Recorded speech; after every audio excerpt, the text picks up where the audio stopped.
Hi there, and welcome to my first video in 8 years on this channel. In this video, I'm going to be talking about Star Wars, why I love it, and why I'm excited about the future of Star Wars, even if the fan community may feel otherwise.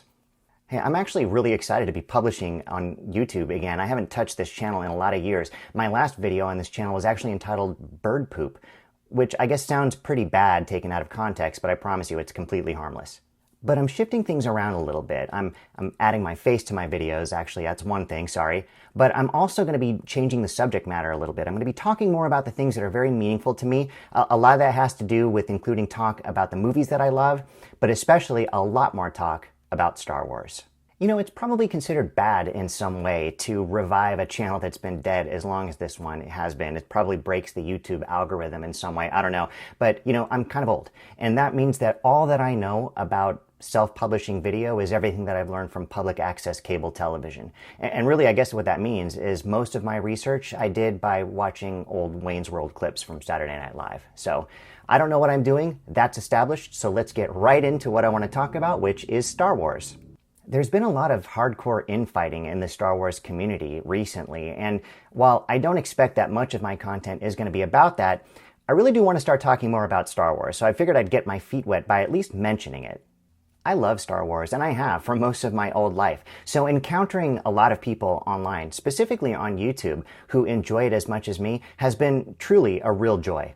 But seeing all the back and forth brawling on Twitter and in YouTube comments recently, it's been kind of a bummer.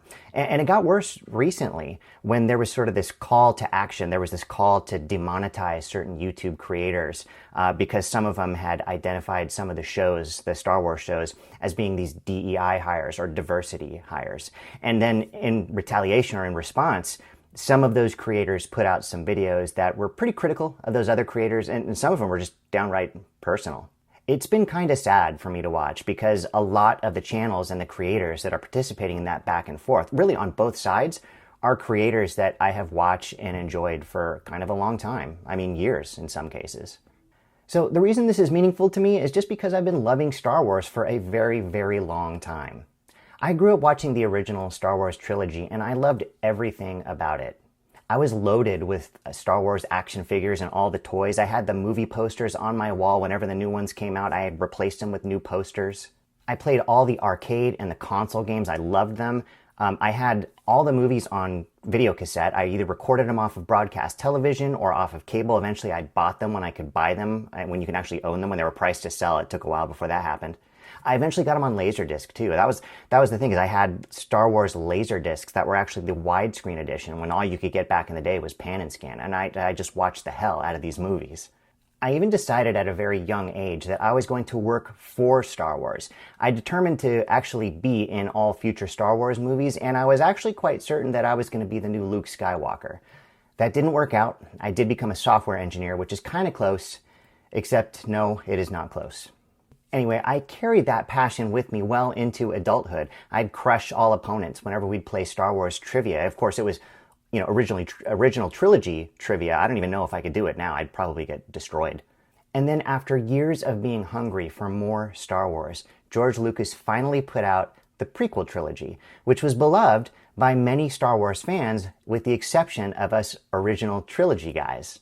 I remember having some pretty passionate arguments about what I disliked about the original trilogy, particularly Phantom Menace when that one came out. Like, I used to have conversations with people talking about how I really disliked how Anakin was portrayed in the Phantom Menace. I remember that being a big deal for me. And then arguing the merits of midichlorians. I thought midichlorians were lame. I didn't like that.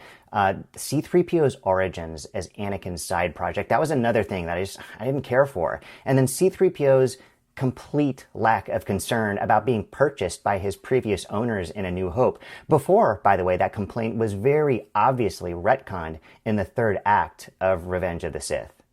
Ultimately, what I realized was that the landscape of Star Wars had changed. There were these brand new movies now, and with that became all these new fans whose preferences and likes and dislikes just completely differed from mine. Self-assured, as one of the true remaining real fans, I used to really revel and delight at picking apart the prequel films with a fine scalpel and enjoying the angst that I would create when I would push back on some of the things that people loved so much, sort of being gleeful almost, and how annoyed people got when I'd crap all over these movies that they loved so much. But what's really interesting about it is despite my complaints, I made sure to buy every movie that came out on home video. Like, I think Phantom Menace first came out on VHS before it came out on DVD. I don't remember why they did that. DVD was the standard, but they put it out on VHS first. I thought it was like a money grab, but I bought it on VHS. Then it came out on DVD and I bought that too. And I watched the hell out of it. And then every single one that came out, Attack of the Clones came out, Revenge of the Sith came out. I made sure to buy them and watch the hell out of all those movies. I had my exhaustive list of complaints, but there was just a lot about it that I still loved. The music, right? The music, the distinct battles, right? The visual effects, they were all distinctly different from the original trilogy, but still really cool and enjoyable and still very much Star Wars. Most importantly, whether I liked it or not, the prequel trilogy, those movies were out there. They were here to stay. They weren't going anywhere. Before long, I had pretty much watched the prequels about as much as I had watched the original trilogy, and I began to slowly build up an appreciation for them. I began to really like them. I didn't love them, however, the way that I loved the original trilogy. So it wasn't till about 5 or 6 years ago, like literally about 5 or 6 years ago, that things started to kind of turn around for me and change my perspective on those movies. I switched my career trajectory. I started working for a different company, and at this company, they employed people who were a lot younger than me. I mean, in some cases, it was probably maybe 10 or 15 years, but in others, it was like 20, even 25 years younger than me. Like, these people were a lot younger than I was. I hopped into a meeting one day with my supervisor, my much younger supervisor, and then trying to channel Obi-Wan, like old Obi-Wan. I said, "Hello there," right? Doing my best to kind of channel that scene from A New Hope where Obi-Wan stumbles upon an injured Luke Skywalker in the desert after he gets attacked by the Sand People. And my supervisor says back to me, "General Kenobi," right? But he does his General Grievous impression, which is much better than mine. And I loved it. I absolutely loved it. I was being supervised by a Star Wars fan, a younger Star Wars fan. I really enjoyed listening to him talk about how his Star Wars experiences growing up were so different than mine. You know, like for me, Star Wars was about Luke Skywalker, Han Solo, Princess Leia, and Chewbacca, right? Going up against stormtroopers and Darth Vader. And, you know, they're blowing up Death Stars and they have these pretty interesting lightsaber battles that are awesome and you wish there was more, right? But to him, it was young Anakin, it was young Obi-Wan, you know, and it's clones versus battle droids, like super interesting Sith villains like Dooku. I mean, you get to see the Emperor when he's not yet the Emperor, you know, and the lightsaber battles, and completely different, over the top, like the choreography was unreal. It was like nothing I had ever seen, and that was his experience growing up with Star Wars. Very different than mine.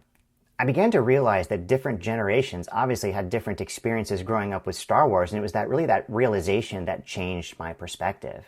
George Lucas wasn't trying to create perfect cinema, you know, when he created that prequel trilogy. He was simply trying to expand the Star Wars universe, the universe that he created and loved and owned. He was just driven to tell new stories to a new generation of fans. And he did so, knowing full well that those new fans would be falling in love with new characters, new worlds, and new lore. It occurred to me right then and there that long after I'm gone from this world, there's going to be a whole new generation of fans who are going to continue to love Star Wars in their own way. I mean, they might appreciate and enjoy my Star Wars, but it's really going to be their Star Wars that they're passionate about. It's going to be their Star Wars that they share with their kids. And that's kind of cool. I mean, I kind of dig that. My new perspective on Star Wars makes me a lot more forgiving about the things that I was so nitpicky about with the prequel trilogy. But it also makes me a lot more forgiving about the things that I don't like in today's Star Wars. And I'll give you a couple of examples. Rise of Skywalker. I think that's the best example. That was my least favorite film of the entire saga. I just didn't like it. But I can watch it. And there are things that I can enjoy about it. And it doesn't ruin Star Wars for me. And the reason for that is because even though Rise of Skywalker isn't my favorite, the stuff that I love, it's still there. And I can bring it up and watch it anytime, and I still love it. I think another really great example of that is the Book of Boba Fett. I was so looking forward to that show, and then it came out and I watched it, and it wasn't as great as I was wanting it to be. But there were things about it that I loved. The Tusken Raiders scene, the scenes in the earlier episodes, especially what happened to his clan. Like I thought that whole storyline was great, and when things happened with Fett's clan, I was really moved by that. Like I was really moved, like emotionally almost. It really had an effect on me. But then there were other things about the show that I didn't like, right? There were characters that I really enjoyed, like Fennec. I thought Fennec was awesome.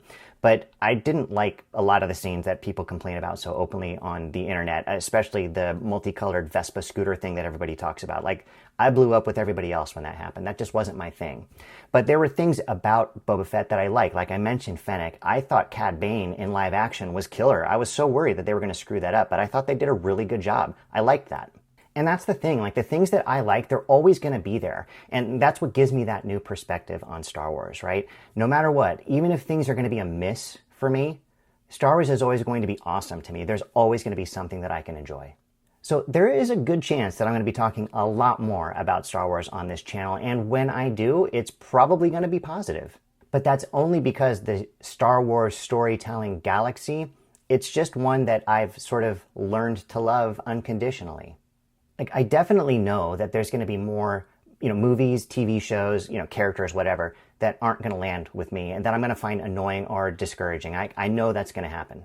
But if history is an indicator and my new perspectives, kind of remains, I know that there's going to be things that I'll still like anyway, regardless of some of the complaints that I have. So I may be here talking fondly about Star Wars TV shows and movies that I look upon fondly that you may not. And despite that, I would be honored if you would join me. When it comes to Star Wars, I'm going to like some things that you're going to hate. And it's not personal. It's just that I've developed this new perspective that makes me a little bit more forgiving about the things that people don't like. And really, mostly what's helped me to develop that perspective is really just a desire to connect with all people who like Star Wars. I want to see a really vibrant, really large community of Star Wars fans. That's really all that it is. I promise my intentions are good, so do me a favor and don't hate on me if I like something that you don't like. So listen, if there's anything that I'm saying to you that resonates with you in any way, do me a favor and drop a like on this video so I know. And if you agree, or even if you disagree, go ahead and put a comment below. I'd love to hear what it is that you think about what it is that I'm telling you about. But before you go, I want to tell you a little bit about what's to come on this channel. I love movies from the 80s and 90s, and I'm going to showcase a handful of the ones that I enjoy talking about. But I've also got more Star Wars to come. I'm cooking up a video about The Last Jedi, specifically about how deeply disappointed and let down I was by that movie, yet still appreciate it as a well-crafted film by a talented director consisting of stellar performances. Beyond that, I'll have plenty of the stuff that I love, the nerd stuff in the realm of computing and retro gaming, and I hope you'll join me for that as well. That's going to be it for this video. If you stuck around to the end, I really appreciate it. Thank you for doing that, and I will see you in the next one.